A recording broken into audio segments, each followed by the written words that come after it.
The cultural markers are speaking to specific migration story of Anishinaabe people in this region, the GTA, right out to the Lake Simcoe region in the north.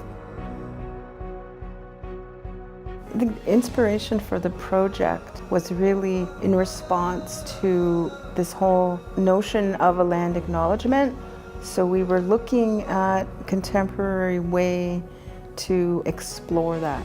Right from the outset, we started with a one-day visioning session that started with most senior elder, James Dumont, telling the story of the Great Migration of Indigenous peoples throughout the Humber River. With that story came the opportunity to have dialogue with some of our Indigenous students, non-Indigenous staff, faculty, to just be a part of that process, which was in large part educational, but then started to help to get the creative juices flowing.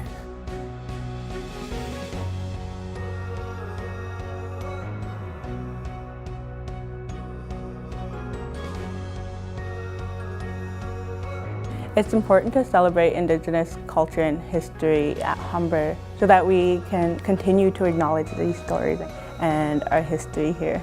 As a student, it feels really good that I had a small contribution in this process. I'm really quite proud of the commitments that Humber has made to Indigenous education. One of the values that is new to the strategic plan that I think we're really demonstrating is the value of courage. And I think we are taking our own unique path, developing that path for ourselves, and I think it takes courage to do that.